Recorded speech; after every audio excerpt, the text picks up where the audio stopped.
조금 전 10시부터 이태원 참사 국조특위의 1차 청문회가 시작됐습니다. 윤익은 경찰청장 등이 증인으로 참석한 가운데 책임 소재를 두고 치열한 공방이 예상됩니다. 이런 가운데 윤석열 대통령이 정가에 떠돌고 있는 연초 개각설에 선을 그었습니다. 정치권 이슈들 최수영 시사평론가, 김성환 시사평론가 두 분 모셨습니다. 어서 오십시오. 네. 어서 오십시오. 안녕하세요. 일단 김교흥 의원은 류미진 서울경찰청 전 인사교육과장에게 질문을 했습니다. 상황 관리를 볼 수 있었던 시점이었고 그런 사람으로서 초기 인지가 늦은 점에 대한 질책이 있었고요. 전주회 의원은 이임재 전 용산경찰서장에게 질문을 하면서 그 당시에 보고를 받은 시점 그리고 현장 지휘관이 특이사항이 없다고 판단을 해서 믿었다라는 점에 있어서의 적절성 그리고 용산 서장이 그 당시에 이제 옥상에 가서 지휘를 했다라는 그 논란에 대한 입장까지 다시 묻는 이야기 듣고 오셨습니다. 자, 두 분 함께 들으셨는데요. 네. 일단 첫 청문회가 열리게 됐습니다. 어떻게 보십니까? 글쎄 오늘 사실 제일 중요한 증인들이죠. 오늘 이제 윤익은 청장서부터 이제 김광호 서울청장, 그다음에 용산 서장, 그다음에 이제 쭉 여기 직계 라인에 있는 지금 간부들인데. 지금 저 오늘 사실 청문이 제일 저는 핵심적인 청문이라고 봐요. 왜냐하면 그때 이제 결국 상황 대처가 부실했다. 초동 상황 대처가 부실했다. 가장 큰 원인은 결국 경찰의 초동 대처 부실에 있었다는 게 그동안의 일관된 지적이었으니까 오늘 그 사실적 관계를 캐무는 오늘 청문회 대단히 중요한데 저는 이제 저런 식의 저분들은 아마 이미 특수본 조사에서 저 진술들을 아마 수십 번 반복을 했을 겁니다. 이제 그것이 이제 다만 생중계되고 국회의원들의 입으로 공개된다는 이 측면에서 사실은 이제 좀 의미가 있는 거죠. 네. 색다른 사실 혹은 우리가 정말 여기에서 몰랐던 사실들이 밝혀지거나 하는 일들은 저는 좀 제한적일 거라고 생각을 하는데 그럼에도 불구하고 저는 밝힐 지점들은 많다. 왜냐하면 그 아까 그 김경우 의원 얘기했지만 코드 제로가 발생했을 때 왜 그것이 실시간으로 전파가 안 되고 공청이 안 되고 그다음에 거기에 대한 대응이 늦었는지 코드 제로로 하면 가장 위급한 상황에 부여되는 경찰 내부 신호인데 그 신호에 왜 응답들을 못했는지 그리고 지금 용산 서장 같은 경우에는 정말 그 전주 의원 얘기대로 가장 중요했던 그 현장의 책임자였잖아요. 그럼에도 불구하고 대응이 11시가 다 돼서야 대응이 이루어진 그 원인이 무엇이냐. 그리고 정말 가서 대응을 했었어도 그것을 본인이 그 잘 보인다는 이유로 이태원 파출소 옥상에서 보는 게 맞았느냐. 여러 가지 나오는데 저는 그럼에도 불구하고 이거는 전 지엽적인 사실에 어떤 망라하거나 그런 총괄이라고 생각을 하고요. 좀 보다 중요한 건 저는 국정조사라면은 우리가 못 보던 부분들을 봐줘야 되는 거예요. 이를테면 저는 사실 과거의 국정조사를 보면은 오늘 나왔던 증인들 있잖아요. 여야 의원들이 보좌관들을 동원해서 그 동선까지 당일의 동선까지 다 추적합니다. 네. 예를 들면 윤익은 청장 같은 경우에는 왜 제천에 갔는지 가서 정말 그 동선이 맞았는지 이런 것들까지 취재를 해가지고 거기에 대한 적절성 여부를 따져야 되는데 조금 좀 말하자면은 책상 언저리에서만 보는 그런 어떤 국정조사가 아닌가. 그래서 뭐 이게 좀 계속 또 진실의 실체를 파헤치고 사건의 재발을 막는 데 도움이 돼야 되겠지만 이렇게 이제 추궁하고 호통치고 죄송하다는 식의 이야기만 답변 반복되는 국정조사에 대해서 과연 국민들이 얼만큼 속 시원하게 또 반응해 줄지 또 대안이 마련될지 저는 조금 좀 회의적인 시각은 있습니다. 예. 네, 저는 보면서 이태원 참사 유가족들이 이 청문회를 지켜보면서 얼마나 가슴을 치고 있을까 이 생각이 제일 먼저 들었고요. 그러니까 국정조사를 통해서 뭐 핵심적인 어떤 사건의 원인이나 이런 것까지 다 밝혀내기는 현실적으로 쉽지는 않을 겁니다. 당시 상황조차도 지금 제대로 기억을 잘 못하고 있는 상황이잖아요. 그렇지만 그럼에도 국정조사가 필요한 이유는 왜 이런 사고가 발생했는지에 대해서 국민들이 공유하고 또 유가족들이 그걸 지켜보면서 최소한의 치유의 과정들이라고 생각이 되거든요. 네. 제가 생각할 때는. 근데 그런 것들이 이루어지는 과정들을 통해서 우리 사회에 그나마 뭔가의 시스템이 허술했던 측면들이 있는지를 다시 재점검하는 그런 기회가 될 거라고 생각하기 때문에 의미가 없는 것은 아니다 이렇게 생각하고요. 네. 아직 뭐 청문회 기간이 6일도 있고 좀 많이 남아있는 상황이기 때문에 지금 벌써 미리 예단할 필요는 없다고 생각하는데요. 다만 이제 청문회를 하는 과정에서 제일 핵심적인 내용은 그러니까 우리가 뭐 어느 회사 다 마찬가지지만 그러니까 이렇게 많은 인파가 모였을 때 그걸 사전에 인지하고 대비할 수 있는 시스템이 왜 가동되지 않았는가. 전 거기에 지금 핵심이 있다고 생각하거든요. 그러니까요. 사고가 났을 때 제대로 대처했느냐, 얼마나 빨리 가서 인명구조를 하는가. 이 부분도 매우 중요하지만 지금 이제 나온 증인들은 대부분 사후 대처를 어떻게 했느냐에 집중이 돼 있단 말이에요. 그런데 지금 이제 잠깐 청문회를 보면서도 제 답답하다고 느끼는 것은 대한민국이 없었다는 생각을 자꾸 하게 되는 거예요. 그러니까 일반적인 시스템 안에서도 마찬가지인데 이번에 이제 보신각종 타종 행사 때도 그랬잖아요. 그러니까 서울시가 미리 인파가 이렇게 몰린다고 생각하면 거기에 대해서 어떻게 대처를 해야 되는지, 그리고 거기에 대해 따라서 경찰이나 소방은 어떻게 움직여야 하는지, 의료 시스템은 또 혹시 다치는 사람이 있으면 어떻게 해야 되는지, 그리고 거기에 대해서 대통령실은 또 어떻게 대처를 해야 하는지, 이게 여러 가지로 복합적으로 각자의 역할들이 계속 이렇게 겹쳐가면서 보완을 해나가는 작업이 필요한데 이태원 참사 당일에는 그게 아무것도 작동하지 않았다는 거잖아요. 그러니까 그거를 한 기관이나 경찰서장을 불러가지고 그 답을 들을 수 있겠냐는 거예요. 그러니까 결국은 듣기 어렵다. 그러니까 그 부분까지 들여다보고 시스템을 점검하는 것까지 가야지 결국은 국정조사의 의미가 살아날 수 있다 이렇게 생각합니다. 그러니까 지금으로서는 좀 한계가 지금 있을 수밖에 없는 것이다라고 생각합니다. 예, 1차 청문회 지금 진행되는 증인은 윤희근 경찰청장, 김광호 서울경찰청장, 이임재 전 용산경찰서장 등 44명을 불렀는데 사실 이번에 불출석 의사를 밝힌 인원들 좀 있지 않습니까? 네. 송병주 전 용산경찰 상황실장이라든지 이용욱 전 경찰청 상황 담당관 등인데 구속 수감, 건강상의 이유를 밝혔습니다. 이들에 대해서 동행 명령장 발부했고 오후 2시에 출석하라라고 의사를 밝혔는데 지금 말씀해 주시는 그런 부분들 이렇게 인원들 더 동행 명령장 발부하고 추가적으로 출석한다고 해서 막 어떤 식으로 좀 더 바꿔나갈 수 있을까 그런 생각도 들고. 근데 어쨌든 이런 지금 동행 명령장 발부된 분들이 지금 수감 중에 있거나 혹은 건강상의 이유에 있지만 건강상의 이유를 들었지만 실질적으로 그날 G라인에 있었던 핵심 실무자들이잖아요. 그럼 이분들에게 확인할 수 있는 건 최초 보고 체계겠죠. 최초 보고 체계가 어떻게 이루어졌고 지금 김광호 청장 얘기를 들어보면은 엇갈리는 지점이 용산 경찰서장으로부터 기동대 출동 요청을 받지 못했다고 또 청장은 얘기하고 서장은 또 기동대 출동 요청을 분명히 했다고 얘기해요. 아니 어떻게 같은 G라인에 있는 그 각급 지휘관 단위가 어떻게 이렇게 기억이 다르고 그 어떤 생각이 말하자면 본인들이 대처했던 방식이 이렇게 틀립니까? 그래서 저는 제가 보기에는 이런 분들이 나와줘야지 최초 보고 어떻게 올라갔고 어떻게 그것이 지휘 계통을 따라서 올라갔는지 이런 것들에 대한 이제 좀 의미 있는 진술이 나올 수 있을 것 같고 또 사실 오늘 하루로 이제 이 주요 말하자면 경찰과 소방에 대한 증인들에 대한 질문이 또 끝나잖아요. 네. 그렇기 때문에 이런 분들이 나와줘야지 어떤 일종의 결과성을 가질 수 있는 또 유의미한 의미가 있는 거지. 이런 분들이 빠지고 지금 보면 대다수 나와 있는 분들이 지금 좀 높은 지휘 체계에 있는 분들이잖아요. 이런 분들은 어찌 보면 또 이게 밑에 대한 책임을 또 떼어넘길 수도 있기 때문에 이분들의 말과 합치되는 점들을 우리가 좀 잘 봐야 되겠고 그리고 이런 실무 라인들이 과연 초동해서 어떻게 말하자면은 현장의 것들을 인지했는지 이것도 대단히 중요하죠. 아까 김성환 평론가 얘기했지만 정말 그때 여기에 대해서 초동 대처들이 정말 부실했다고 판단된다 그러면은 이분들에 대한 이야기를 들어봐야 되고 이분들의 진술도 유의미하다고 보기 때문에 그 국조특위가 동행명령장 발부한 거는 좀 적절했다고 보고 네. 뭐 병가라든가 다른 이유를 낸 분들도 특별한 사정은 있겠지만 그럼에도 불구하고 나오셔서 진술을 해주는 게 공직자로서의 책무에 좀 맞는 일이라 생각합니다. 예, 어떤 시스템이 작동되지 않았기 때문에 그런 참사가 일어날 수밖에 없었는지를 확인하기 위해서 사실 이 국정조사를 열겠다라고 했던 거기 때문에 그런 상황에 있어서는 사실 호통보다는 정말 하나를 좀 물어보면서 알아가는 모습이 또 국회의원들의 질의 태도로는 또 필요할 것 같네요. 네, 맞습니다. 그러니까 국회의원이 야단치기 위해서 국정조사하는 것은 아니니까요. 네. 조사를 하는 거잖아요. 말 그대로. 그러니까 당시 상황이 어땠는지 복귀하는 작업이 일단 매우 중요하다고 네. 생각하고요. 그 복귀한 거에 어느 틈인가는 아마 틈이 분명히 발생할 수밖에 없을 것 같고요.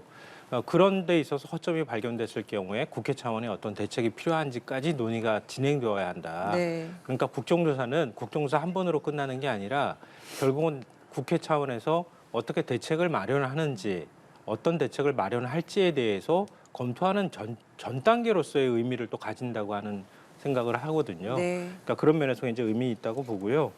그러니까 지금 오늘 이제 부르는 사람들 얘기 들으면은 많은 분들이 굉장히 답답해하고 화나실 것 같아요. 제가 볼 때는.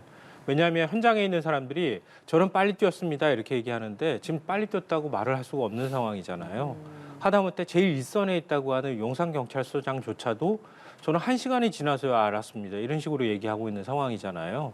그럼 현장에 가 있는 경찰은 도대체 뭘 했는지를 물을 수밖에 없는 상황일 거고요. 그다음에 소방도 역시 지금 뭐 마찬가지 상황에 가까운 거 아닌가 싶은데 그래도 그나마 제일 먼저 소방이 가 있었던 것은 아닌가 싶어요. 그리고 어제 이제 이태원 참사 유가족하고 야당 국정특위 위원들이 함께 그동안에 증언이나 이런 것들을 취합을 해서 뭐가 문제가 있는지 자료를 냈어요. 거길 보면 왜 행정안전부는 중대본을 4시간 뒤에나 꾸리게 됐는가? 그러면 빨리 꾸렸더라면 그럼 희생자를 좀 줄일 수 있었는가? 이런 거에 대한 질문을 던지기도 하고요. 그다음에 서울시는 왜 88분 동안 아무것도 하지 않았는가? 88분이에요. 1시간 반 정도를 아무것도 안 했다는 얘기가 되는 거거든요. 그러니까 이거는 경찰을 통해서 들어야 될 얘기가 아니란 말이에요. 그러면 서울시는 소방본부에서 움직이면 아무것도 안 해도 된다 이렇게 지금 얘기를 하고 있다고 하는데 그것도 사실 따져 물어야 될 대목이고요. 용산구는 사고 인지 시각이 공무원들마다 다 달라요. 그러니까 지금 용산구청장이 구속돼 있는 상태잖아요. 네. 근데 용산구에서 공무원들이 사고를 인지하는 것 자체도 참 제대로 이루어지지 못했다고 하는 거거든요. 이 도대체 경찰도 늦게 알고 용산구청도 지금 제대로 공무원들이 사고 인지도 못했다 그러고 서울시는 88분 동안 아무것도 안 했다 그러고 행정안전부는 4시간 뒤에 중대본 꾸렸다고 하고 대통령실은 우리는 실제로 그걸 움직일 수 있는 기관은 아니라는 식으로 얘기를 해버리면 앞서 제가 말씀드렸던 것처럼 대한민국 정부는 없었다는 얘기가 되는 거잖아요. 그러니까 지금 그래서 답답하다는 말씀 드리는 예. 건데요. 그걸 확인하는 과정 자체가 저는 의미가 있다고 생각합니다. 그리고 예. 대책을 만들어야 된다고 봅니다. 예, 그래서 국조특위가 진행이 되고 있는데 활동 시한이 얼마 남지 않았습니다. 이제 사흘밖에 남지 않았다 보니 시한을 연장해야 한다라는 게 민주당의 주장인데 여기에서도 여야가 이견이 있습니다. 어제 원내대표가 만나서 논의를 했는데 합의점을 찾지 못했거든요. 관련 발언 한번 들어보시죠. 국정조사 특위가 예산안 처리의 지연, 2차 기간 업무 보고의 파행 등이 있었던 만큼 반드시 연장을 관철하겠습니다. 특히 3차 청문회에는 우리 유가족과 생존자 등 진상규명에 필요한 증인들은 성역 없이 함께 출석해서 진행하도록 해보겠습니다. 예산이 일주일 정도 늦어졌기 때문에 그렇습니다. 그래서 일주일 정도 예산 때문에 늦어진 기간 정도를 더 연장해서 효과적인 국정조사가 될 수 있다면 그 점을 논의해 보겠습니다. 네, 민주당은 최소 열흘 정도는 더 열어야 한다. 그리고 청문회 한 차례 무산됐기 때문에 3차 청문회까지도 필요하다. 이렇게 얘기를 하고 있고 국민의힘에서는 보고서 작성 등을 위한 정도의 기한 연장이라면 이거 내부에서 좀 논의해 볼 필요성 공감한다. 기조의 차이가 확실히 있습니다. 연장 쪽으로는 서로도 공감을 하는 것 같은데요. 뭐 제가 지난 방송에서 그랬지만 지금 그때 이제 연장하니 안 하니 했을 때 저는 이게 마무리되는 시점에 여야가 합의하면 될 문제고 저는 뭐 필요하다면 분명히 연장을 해야 된다고 말씀드렸는데 저는 지금 보면 연장할 상황 같아요. 왜냐하면 지금 청문이 제대로 이루어지지 않았잖아요. 기관 보고라든가 현장 점검은 이루어졌는데 중요한 건 청문이란 말이죠. 우리가 네. 국정조사의 핵심은 결국 이제 우리가 묻고 답하는 데서 이제 진실의 실마리를 찾아내는 건데 저는 그런 점에서 지금 뭐 기간은 저도 중요하지 않다고 봐요. 뭐 일주일이든 열흘이든 네. 그건 여야가 합의하면 될 문제인데 중요한 건 저는 이제 내용이라고 봐요. 그러니까 이런 것들, 그러니까 오늘 같은 지금 잠깐 보셨던 이런 일들이 그냥 그런 패턴들이 반복된다 그러면 과연 저는 무슨 연장하는 게 의미가 있겠느냐. 그래서 저는 조금 말하자면은 만일 이제 연장한다 그러면은 저는 생존자라든가 당시 현장에 있었던 그분들의 생생한 목소리가 그다음에 그분들이 직접 눈으로 목도했던 증언들 중요하지 않겠습니까? 네. 그런 거 보고 그다음에 또 여기에 관해서 전문가들도 불러야 돼요. 사실은 전문가들 불러가지고 이분들의 진술에 허점은 없는지 혹은 여기서 정말 재난 방제 전문가로서 봤을 때 어떤 것들이 부족했는지 뭐 그런 것들을 정말 이 전문가들이 답하는 과정들 속에서 우리가 또 대안도 찾을 수 있거든요.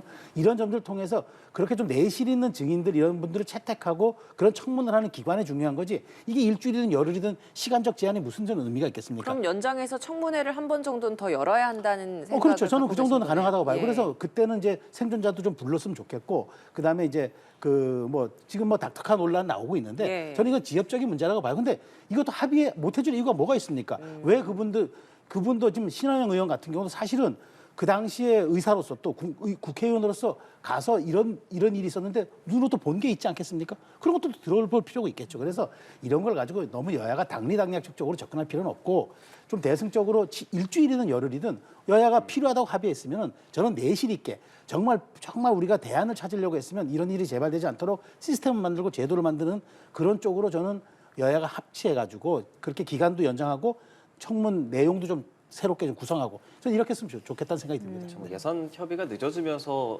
흘려보낸 시간들이 있고 그에 비해서 일주일과 열흘 그 뭐 며칠 차이를 갖고 이렇게까지 싸울 필요가 있느냐 뭐 이런 주장도 있는데 이 증인 채택 같은 문제 같은 경우는 그래도 어느 정도 양 당이 지금 이 사안을 바라보는 시각이 또 담겨 있기 때문에 쉽게 협의를 해줄까 이런 생각도 들긴 하거든요. 네, 방금 전에도 굉장히 좋은 말씀을 해주셨는데요. 유가족들이 지금 얘기하고 있거든요. 생존 피해자도 같이 나와서 얘기를 할 수 있어야 한다 이렇게 얘기를 하고 있단 말이에요.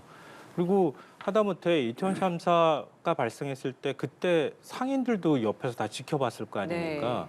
그러니까 그 구조 상황들을 누구보다 더 생생히 목격한 사람들도 있단 말이에요. 지금 이제 구조를 열심히 했다는 게 중요한 게 아니라 하는 과정에서 어딘가가 허점이 있었느냐 이 부분을 찾아내야 되는 거잖아요.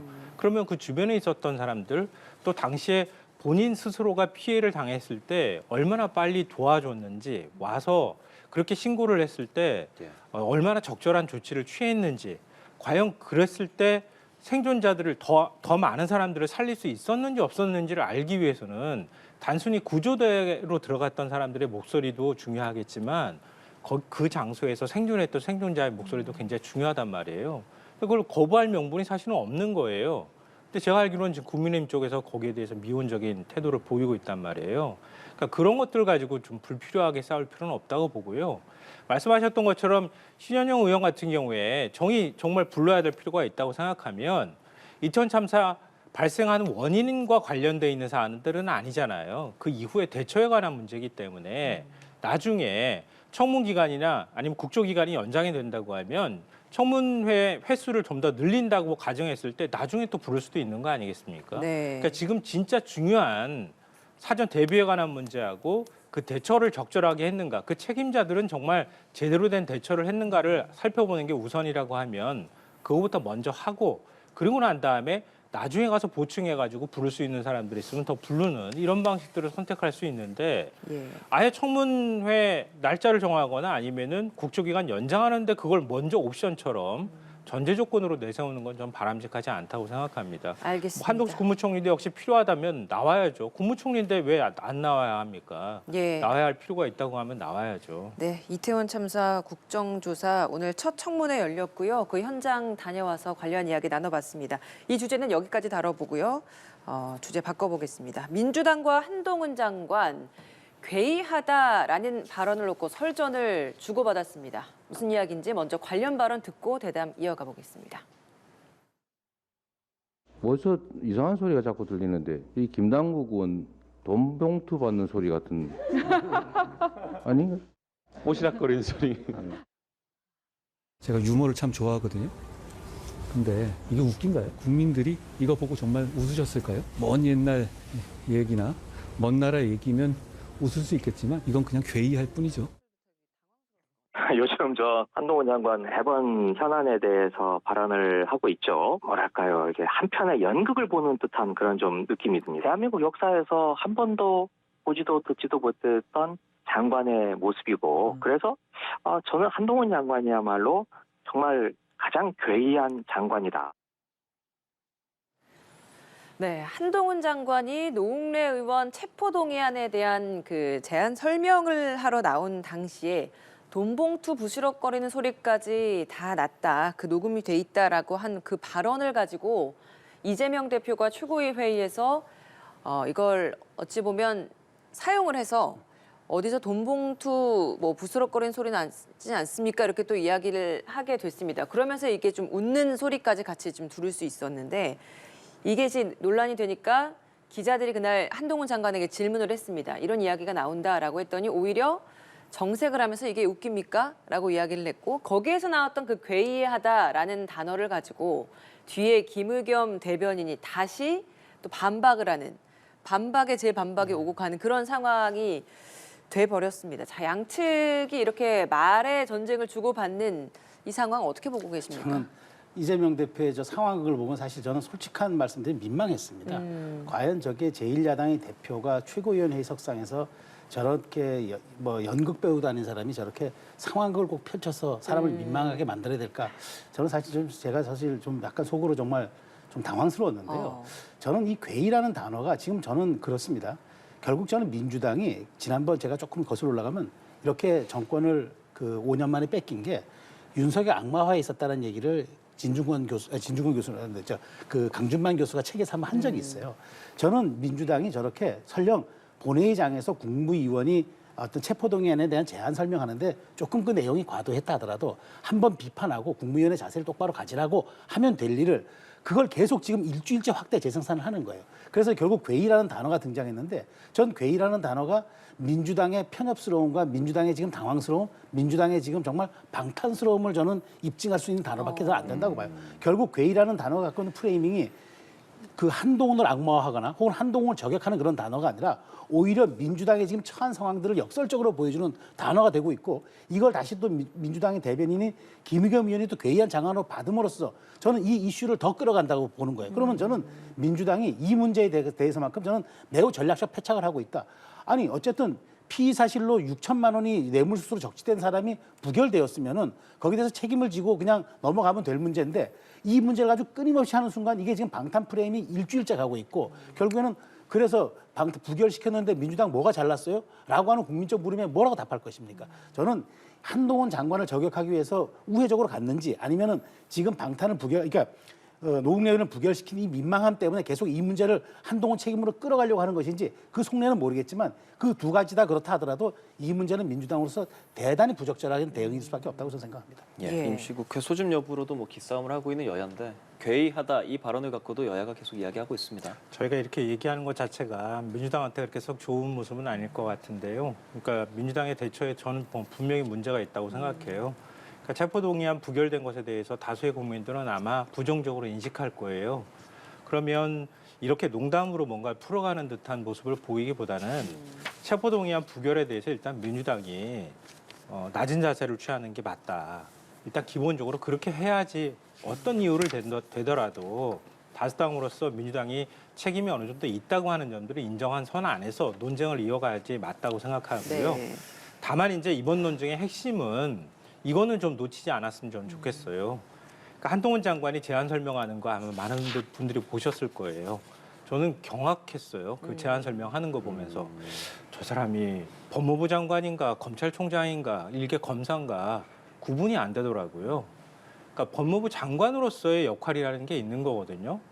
근데 검찰총장 임명하기 전에 검찰 인사 다 내고 뭐 모든 걸 좌지우지하고 나는 뭐 검사나 마찬가지라고 지금도 착각하고 있는지 모르겠지만 검사 수사를 담당했던 검사나 알 수 있었던 사실 그리고 또 조사 과정에서 또한 언급하지 않았던 녹취록 내용까지 검찰총장이 법무부 장관이 줄줄줄 국회에서 제안 설명을 하면서 읊는 걸 보면서 유죄를 예단하면서 이미 얘기하고 있는 거잖아요.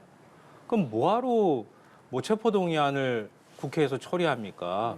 그냥 구속시켜버리고 그냥 유죄 판결을 내려버리지. 체포영장에 다 기재된 내용이다라는 게 또 한동훈 장관의 설명 아닙니까? 영장을 그러면은 다 공개를 해버리든가요. 영장 내용 공개하지도 않잖아요. 그리고 언론에도 영장 내용 공개 안 하잖아요. 기본적으로. 근데 그 안에 있는 내용을 뭐 검찰총장이 수사 결과를 얘기하면서 그걸 뭐 언론에 요즘 뭐 워낙 피의 사실이 많이 나오고 있기 때문에 그렇긴 하지만 그걸 언급하면 모를까. 법무부 장관이 그 내용을 세세하게 다 언급해가면서 이미 충분히 유죄인 사람인 것처럼 얘기를 해버리면 아니 입법부 앞에서 법무부 장관이 그렇게 얘기해버리면 사법부가 뭐가 됩니까? 그럼 판사들은 뭐하러 판결합니까? 이미 유죄 판결 내린 거나 다름이 없는데. 네. 굉장히 부적절한 행동을 한 거예요, 발언을. 그러니까 이런 방식으로 하니까 논란이 계속 길어지고 법무부 장관이 정치하는구나 이런 소리가 계속 세간에서 떠들 수밖에 없는 상황이잖아요. 알겠습니다. 그러니까 한동훈 장관 이런 태도가 한두 번이 아니란 말이에요. 그러니까 본인이 앞으로 길게 정치할 생각이 있다고 하면 제발 좀 오버하지 않았으면 좋겠어요. 제가 볼 때는. 예, 정치하는구나 뭐 이런 얘기 좀 해주셨는데 그 한동훈 장관 역할에 대한 언급인데 그러기 위해서는 뭐 개각이 있다 이런 얘기들이 좀 있지 않았습니까? 근데 신년 개각설에 대해서 윤석열 대통령이 어제 국무회의에서 당분간 개각은 없다. 괜한 소문에 흔들리지 말라. 이렇게 선을 긋고 나섰습니다. 그러니까 전당대회에 누가 나오느냐 그 후보들을 생각하기 위해서는 개각 여부도 어느 정도 좀 우리 사이에서 좀 집중이 됐었던 부분이거든요. 그렇죠. 네, 선을 그었습니다. 한 세 가지 저는 의미가 있다고 봅니다. 이제 첫 번째가 지금 윤석열 대통령이 지난 연말부터 어쨌든 지지율의 상승 곡선을 긋고 있지 않습니까? 그렇다면 이 지지율의 상승 곡선을 긋고 있는데 괜히 내각을 좀 일부 개편함으로써 전열을 틀어드릴 필요는 없겠다. 오히려 연금, 노동, 그다음에 교육이라는 이 3대 개혁 과제들을 장관들이 정말 그 소신을 갖고 밀어붙여고 좀 대안을 수립해라라고 하는 이제 그런 메시지 효과가 있을 것 같고요. 두 번째는 지금 이렇게 조금 잘 순항하고 있는 이런 상황에서 갑자기 또 개각을 해버리면 인사청문회 해야 되잖아요. 인사청문회 국면으로 들어가고 나면 어쨌든 야당이 공격할 지점과 포인트가 생길 거예요. 그리고 어쨌든 그 공백을 또 메꿔야 되는 시기가 있을 테고 그것은 대통령이 지금 이렇게 좀 힘을 가지고 드라이브를 쥐고 지금 운영하는 이 국정 운영 방식에서는 조금 공백기가 있을 수 있기 때문에 그것 또한 고려됐을 것 같고 세 번째는 괜한 지금 어떤 특정하게 지금 거론되고 있는 이른바 뭐 원희룡 장관이라든가 그다음에 이제 뭐 원영세 장관 같은 경우 혹시라도 여기에 포함돼 버리면은 이것도 뭐 당권 경쟁에 윤심이 개입하는 거 아닌가라는 또 의혹도 나올 수 있고 그래서 그런저런 여러 가지를 고려한 그 상황인데 그럼에도 불구하고 저는 1월 달은 없을 거라고 생각하지만 설 이후에 또 설 이후 민심이라는 게 또 있지 않습니까? 우리가 밥상 민심 늘 추석이나 설 주시하는 이유가 그런 건데 그런 이후에는 또 들어보니까 여러 가지 또 이런 요인이 있겠습니다라고 할 수도 있는 여지는 남아 있으나 어쨌든 1월 개각은 이제 없는 쪽으로 가닥을 잡은 대통령의 발언이 아닌가 싶습니다. 이게 권영세 장관이나 원희룡 장관에게 전대 출마할 생각하지 말고 일에 집중해라 이런 메시지로도 해석할 수 있는 겁니까? 그러니까 뭐 그렇게까지 뭐 메시지로 해석할 수 있는 영역이냐는 제가 한번 섣부르기 어려우나 그러나 지금 제가 말씀하신 것처럼 국토부 장관이 지금 요새 연일 부동산 대책 발표하고 네, 여러 가지 그렇죠. 사안이 많은데 일에 지금 집중해도 시간이 없을 판에 당신 이걸 가지고 잘 마무리해라라는 특히나 작년 연말에 노동개혁도 많이 이제 국토부 장관 했기 때문에 그런 점에 놓고 보면 지금은 일에 진력하고 흔들리지 말아라라는 쪽에 메시지가 좀 힘이 실리지 않을까 저는 개인적으로 그렇게 분석합니다. 예. 이 개각설 사실 야당에서는 이상민 장관 교체해야 한다와 같이 맞물려서 좀 이야기하지 않았습니까? 선을 그은 부분 어떻게 보십니까? 윤석열 대통령의 독특한 스타일인 것 같아요. 제가 볼 때. 그러니까 아직 검사 스타일 못 벗었다고 얘기하잖아요. 약간 좀 직진 스타일을 아직까지도 계속 고수하고 있는 거 아닌가 그렇게 생각하고요. 이상민 장관 뭐 오늘 이제 박홍구 원내대표가 또 얘기했더라고요. 만약에 해임하지 않으면 탄핵까지도 고려할 수 있다 이렇게 지금 얘기를 하고 있는 상황이거든요. 이건 아마 계속 잠재되어 있는 불실태인데 윤석열 대통령은 아마 그럴 듯이 지금까지 태도로 보면 없어 보여요. 그리고 또 본인 스스로도 흔들고 싶지 않을 거예요. 왜냐하면 취임 이후부터 계속 낮은 지지율 때문에 굉장히 고생을 했는데 지금은 이 정도면 됐다 이렇게 생각하고 있는 것 같아요. 제가 볼 때는. 왜냐하면 대통령의 태도가 그걸 말해주고 있거든요. 그러니까 지금 이렇게 어느 정도 안정돼 있다고 생각하는 이 시점에서 다시 개각을 해서 뭔가 흔든다면 또 불안 요인을 만드는 거잖아요. 그러고 싶지 않다고 하는 의지를 지금 피력하고 있는 거 아닌가 이렇게 생각하는데요. 근데 글쎄요, 뭐 그 여당 전당대회까지 남아 있는 상황이기 때문에 앞으로 어떤 결정을 할지는 모르겠지만 개각 시점이 다가오고 있는 건 맞을 거예요. 왜냐하면 어느 새로운 정부들도 다 한 취임 6개월쯤 되면 이쯤 되면 한 번쯤 수선하고 다시 한번 다 잡고 난 다음에 가야 된다. 이런 얘기가 나올 때가 되긴 됐거든요. 근데 그거를 지금 뭐 윤석열 정부 상황이 매우 특수하긴 하지만 아무 이유도 없다라고까지 얘기하기에는 좀 어렵지 않나. 워낙 뭐 기존 정부와는 같은 방법으로 하지는 않는 상황이기 때문에 뭐 개각이나 뭐 인사 교체나 이런 것들도 정말 필요한 경우에만 한다라고 하고 있지 않습니까? 근데 계속 그렇게 고집하기는 어려울 거예요. 제가 볼 때는. 그렇게 마냥 가기는 쉽지는 않을 거라고 생각하는데요. 어찌됐든 그동안에 굉장히 힘든 시기를 보냈기 때문에 지금 조금 이 시기 안정된 걸 이 기간을 좀 길게 갖고 싶은 욕심은 있을 거라는 거죠. 그러니까 그게 언제까지일지는 모르겠지만 그게 아마 윤석열 대통령의 솔직한 생각에 가까운 거 아닌가 저는 그렇게 생각합니다. 알겠습니다. 오늘 두 분 말씀 여기까지 듣겠습니다. 최수영 시사평론가, 김성환 시사평론가였습니다. 고맙습니다. 잘 들었습니다.